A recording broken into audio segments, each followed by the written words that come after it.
One of my viewers says, Michelle, if Donald Trump was a candidate in this country, he would win by a landslide. He says our politicians are an absolute shambles. And he says if he had enough money, he would be gone.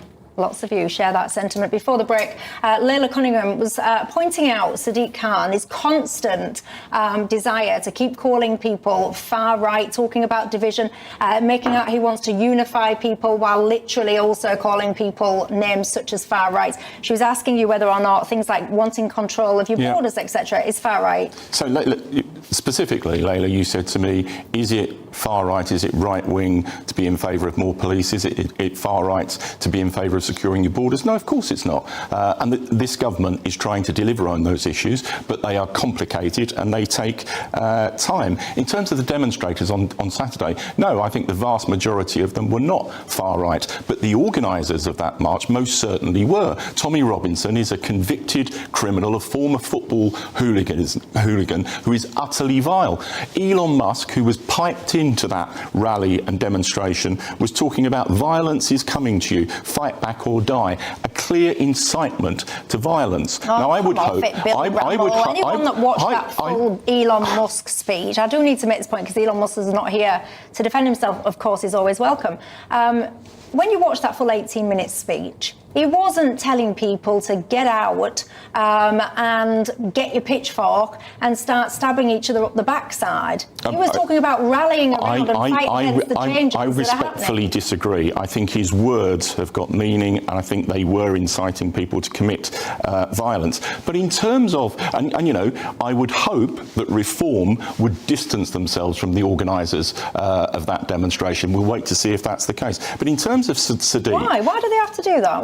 Why? Because we want respectable politicians who believe in the rule of law in this country, not people who are prepared to support a baying mob and people like Tommy Robinson. However, hold on, let me come to the... You have spoken, but yeah, go on. And you've spoken for an awful long time, so let me come to the point about Sadiq Khan. I think his criticisms are valid, but this is not the time to make them about Donald Trump, and I think it is grandstanding and it is unhelpful during a state visit when we should be seeking to persuade and negotiate with Trump.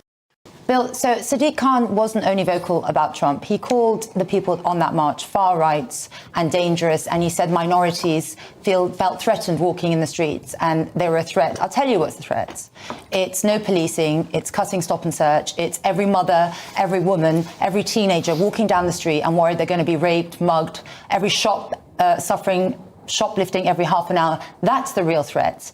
And again, I'm going to ask you, you seem to agree that fighting for borders, fighting against illegal migrants who come here to sexually assault our girls, fighting for more police, fighting for more accountability from our politicians is not far right. So I'm going to come to a question at the end. But Sadiq Khan and you seem to think that populism is some kind of an insult. I wear that badge with pride because it means that I'm talking and I'm representing the people who have been silenced by the elite, by being smeared as racist, as far right. No, hang on. I would rather be a populist than a silent elite that completely ignores people's concerns and safety and has the audacity to smear people far right who stand up and say enough to protect their position. So I'm going to ask you one more time. Two questions. Do you agree with Sadiq Khan, your Labour member colleague, who says that everyone on that march is a threat to our country and is far right? And please tell me, on what basis do you call Reform far right? Give me one thing we have said that you would classify as far right. If it's just populism, Bill, my friend, then I'm more than happy to wear that badge. We've only got about a minute and a half left, so go on. Grew up in a council house. I don't want to... No, hold on. You've had a long say. I grew up in a council house and went to a local comprehensive school and resent being called part of an elite. I'm not part of an elite. I've spent my life trying to represent people, but not peddling simplistic solutions for very complicated problems. And you ask me why Reform are far right. I'll give you one example. The commitment to dismantle the National Health Service. That's a lie. It's not a lie. When was that said? It was said in about 2015 by Nigel Farage. No, it wasn't. Yes, he said he wanted to move towards an insurance-based system. And have you peddle such lies. It's not a lie. It's not a lie. You cannot debate the truth. I will provide you with... Labour cannot debate the truth. I will provide you with the quote where he said it and when he said it. It's shocking how Labour peddle lies to beat reform. Be honest with the people. That's why they don't trust you, because you lie over and over again. We never said that, and you know very well it's not that policy. Is that all you have to Layla, go on? I gave you one example. Give me one more example. Give me a real example. That is categorically not true to say that Nigel Farage never said that. Give me a real example. Are you really saying Nigel Farage never said that? Yes, I am. If you are £100 bet... that is not a reform policy. I'll have a £100 bet with you. I'm saying, listen, this is not a joke. It's not about £100. It's about the future of our country. No, it's about denying things that your leader has said. Give me why we are far right. I've given you one example. I could give you other examples. One more. When you say populism is about representing the people, it's not. Really? It's about presenting misleading, simplistic solutions to very complicated What have we presented as misleading solutions?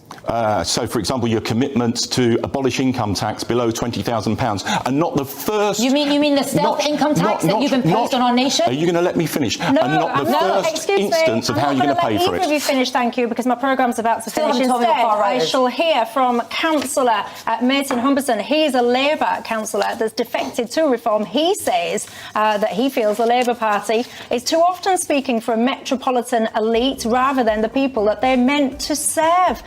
He has gone. He feels very proud to have defected to Reform UK. I can tell you this debate will rumble on, but not on this programme. It won't, because that's the end.